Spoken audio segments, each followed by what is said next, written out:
170. The road to 170 is easier. Yo, for look, him. everybody gets tired, but he doesn't get tired. That dude is still pumping it out in the third round. And when he was overwhelming Kennedy in the third, was it the second or third round when he smashed him? Second, right? Both. Did he stop him in the second or the third? But it was just the second. His pace was out of control. His footwork, and that's what I thought the big factor. I thought there was two big factors in that fight. I thought one, Tim is a big 185, and he's super strong, and his jiu-jitsu is real good. If he gets Kelvin down, he might be able to blanket him and beat him up. But when he started getting tired, I was like, he's going to have a real hard time with Kelvin's footwork, because Kelvin's footwork is nasty. He's real light. He bounces around, and he does a lot of feints. He's not predictable, and he comes in behind that long right jab, and he fucks you up, man. He's a southpaw, sneaky southpaw. He comes up with his right jab sometimes. Sometimes he comes in, he hooks you, he digs to the body. His grappling's good. His chin is made out of fucking granite. Yeah, he's a killer. He's gonna be tough to beat. He's tough to beat. Super nice. Yeah, he's a cool dude. He's like a little Yeah. sweetheart of a Great guy. guy. Yeah. After he beat Kennedy, He's I such a watched nice Swanson guy. versus Choi Incredible. with him.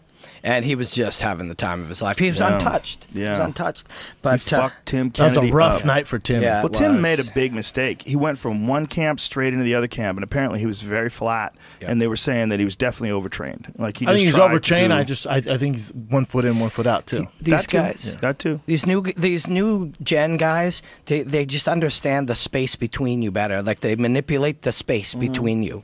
And we just saw it with Ngannou. You know, he just has a better understanding Yeah. of the space between you and his opponent. Well, we and how got to use past it. the stand and bang phase. That shit's done. That Is stand it? and bang phase is done. Yes, at a world-class level. Yeah. Stand and bang is done. At a It doesn't world-class exist. level, yes. Yeah. And everybody wants to be world-class. When you see guys like Conor McGregor raising that fucking bar, and then you Tony. see the new ones coming up, like the Yair Rodriguez, like the fucking Cody Garbrandt, who can be next level. Yeah. And what are they doing? They're moving like a motherfucker. Distance control, There's movement. no stand and bang. No. It's calculated exchanges, calculated risk, world-class technique. Everybody's accelerated. Everything is way higher, way higher level. And then they're at this new level, and they're accelerating in their ability to improve from that level. Yeah. So it's like exponential, and Yep. it's weird. And then young guys coming up. I commentated some fights between, I was telling Brendan, an 18-year-old named Tony Laramie and a 20-year-old named Keith Lee. Kevin Lee's little brother from Vegas. They were both 0-0, and it was some high-level shit. High level. The way that they played at distance, the way that they manipulated the timing. It was fucking crazy for TKO for Fight Pass. Yeah, no, in Canada. nothing is accelerating faster than high-level MMA right now. If you go back 20 years ago and look at it where it is today, there's not a sport in the world where you see that much of a jump between 20 years ago and today. Not a so sport in the new. world. It's It's like so new. technology. Yeah. It's moving like Yeah. technology. Yeah. It's evolving like a cell technology. phones. Yeah. Like Exactly. cell The phones. question is, when are we going to see a guy who kicks like Yair and also has Joe Schilling style Muay Thai and also can box like Cody Garbrandt? He's 10 and also years. can He's take guys 13 down? right now. Yeah, 10 exactly. years. Yeah. There Those are guys are coming. 18-year-olds right now that are blowing your mind. And that's why when you see a guy like Yair and you see this next level expression, you realize like, wow, the horizon is going to be bananas. We're going to see guys like Yair fighting another guy like Yair, and we're just going to see chaos. and their level of performance, just their ability psychologically to fight, and that's growing exponentially. But There are- Conor's raising that individually by himself. Yep. He is raising everyone's expectations for how someone performs under pressure. He steps in there against Jose Aldo and fucking sleeps him in 13 seconds in a fight that he's been talking shit about for a year. For a straight World solid tour. year, world tour, telling everybody he's going to fuck him up, and he goes and starches him with one punch. in exactly the way that you knew if he was going to do it, drawing. And that was a punch you had seen him use, and that strike he'd been using since in England and Ireland before he ever fought in the UFC. yeah, man. He was landing that in space, drawing you forward. It's one of my favorite tweets ever that I tweeted him in like 2013. I said I'm a big fan. I hope you get into the UFC one day. Boom. What fight? He tweeted back What at me. fight was it that got you into him? Oh, man, I watched a bunch of his fights from England, but it was one fight where he slid back and KO'd this dude with his perfectly placed left hand. Yep. And I was like, this kid's got some fucking timing. And like Faraz Zahabi describes, the touch of death. Yep. No, when you got that kind of, but it's power. You can see his body is built to deliver that power, but it's technique. It's clean shoulders, clean man. technique. It's also He's a big thought. You know, he's very the way he's approaching the game is very thoughtful. He's thinking it through. Like getting down with Ido Portal and just concentrating on the ability to move your body better. Yep. Just all, across the board, having that kind of dexterity. To think better, to perform better. Your views on the movement movement coaches? stuff? Absolutely not. You haven't? You're Nah. sticking with it? Yeah, I think it's all bullshit.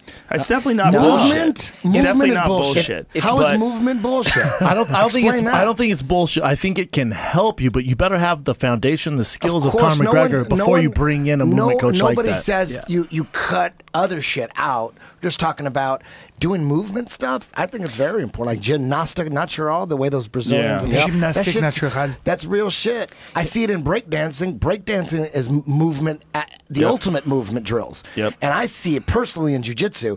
All those guys from the Freak Show, they all did jiu-jitsu and all got really good really quick. So it The does Freak help. Show for the uninitiated is Richie and Gio Martinez down in San Diego. They're bad motherfuckers who are badass breakdancers who have turned into jiu-jitsu black belts who are out there murking Phenoms. people. Yeah. And See one what of happens the, when everyone starts Eddie breakdancing. told me about it when these guys were white belts. He told me about it. He's like, dude, I got these new guys. They're white belts and they're phenomenal.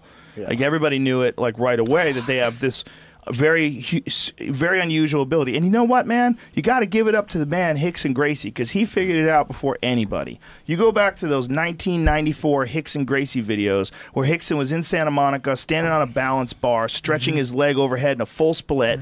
He was doing the rings. He was walking on his hands. He was doing all those breathing exercises. He was down with yoga and movement Doing the and splits. dexterity and flexibility before anybody. By the way, this is my new favorite Lost all-time Rhythm, too. commercial. we This see it? fucking commercial. Back this up a little What bit. is this? Jamie, Can we hear it? give me some knowledge. Or give me some volume. This You know guy where that came in actor's from? second. He Yeah, was second American in Idol. American Idol year one. Lost to Kelly Clarkson. Listen, Hold on. watch this. Hold on.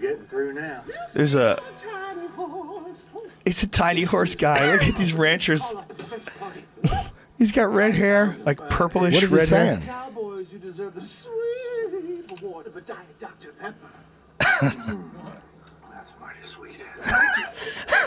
Those Cowboys would kill him. Sorry, Buckaroo, little sweets just Commercials have gotten crazier and crazier because they have to cut through the noise. Sorry, little buckaroos. This is a great fucking commercial, That is man. pretty cool. It's a tiny little dude who's flamboyantly gay on a tiny little white Or horse. he's more like Prince. I don't know if he's Yeah. gay. He's done a I few. got more That's of a not the Prince only vibe. one. He's got that's probably the third one. That guy was They're gay all for good. sure. Yeah. That was the funny thing. Yeah, I about got it. a gay as fuck. His vibe. hair was awesome. Yeah. No, that's not true. He He's might be a got Prince. He might be a vibe. Prince guy. Yeah. Yeah, you might be. You might be right. Yeah, fuck small girl, like tiny. You never know, but it's great, great goddamn commercial.